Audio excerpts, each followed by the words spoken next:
Hello and welcome to Sue's resin tip of the day. My name's Sue Finley and I've been working with resin for about 3 years now. And a couple of years ago I began bending and shaping resin. So over that time I've learned a few tips and tricks along the way to help me create my creation. So I've decided to start making some mini videos on tips and things that I think that will help you when you come to work with resin also. So for this one I was creating a lampshade for an IKEA base, and as usual I started out by letting the resin cure for a set length of time until it was no longer sticky, and then moved it onto a form to create the shape.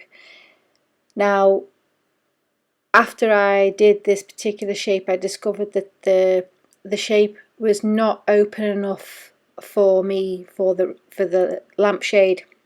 So one of the tools that I use to help manipulate this resin is heat, and for that I use a heat gun. So as you can see here, initially I'm struggling to get the form out of the center of the resin piece. Now if I try to open this up and move it too much, it would actually crack and split, and you can end up then ruining the piece.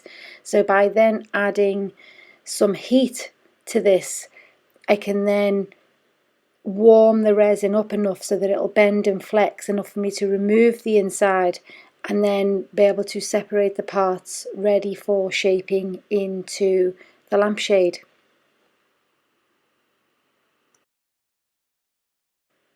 Now note that this has been curing overnight, so it's not fully cured yet. So if it'd been curing for a week or so, it would be fully cured and you would have to apply a bit more heat to get this to work. So what I'm doing now is I'm opening up the resin so that it takes on the shape of the lampshade. So I'm using the existing IKEA lampshade that came with the knot lamp from IKEA, and I'm now going to mould it over this shape to then make sure that this has the finished shape, and then I'll leave it to cure for the rest of the week and so that it goes fully hard.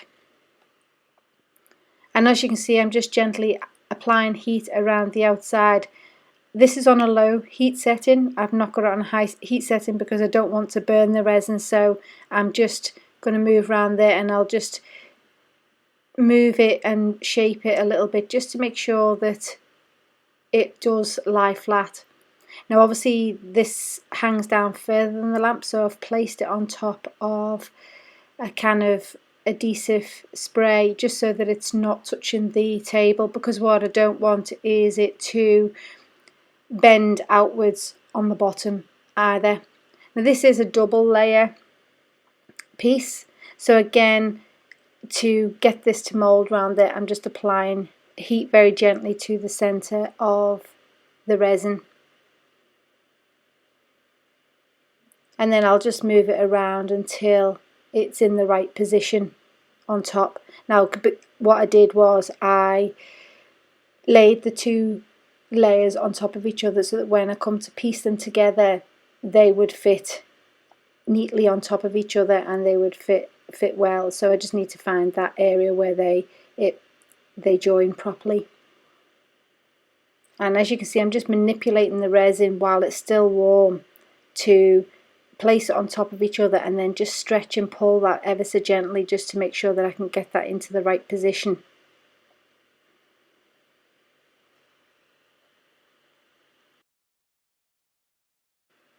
And once I'm happy with the position, I'm just going to apply a little bit more heat to just help soften this up slightly, just to make sure that it stays in place.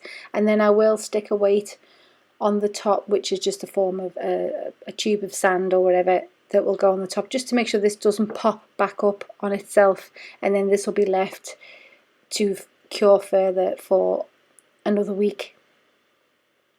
So I've now come back and you can see that the form has opened up quite a bit more than it was previously.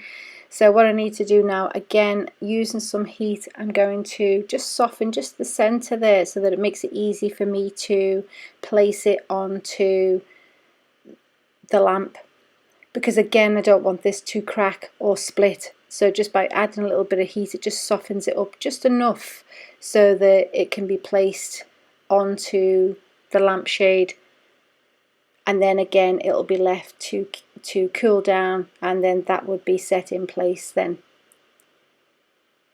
So just using my fingers, I'm just going to very gently push that onto the lamp,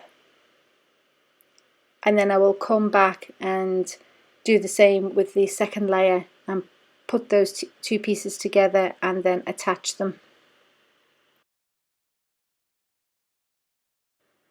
Now I use heat a lot when I'm working with the resin bowls and the lamps, because I find that it's a very useful tool for helping you work with the resin.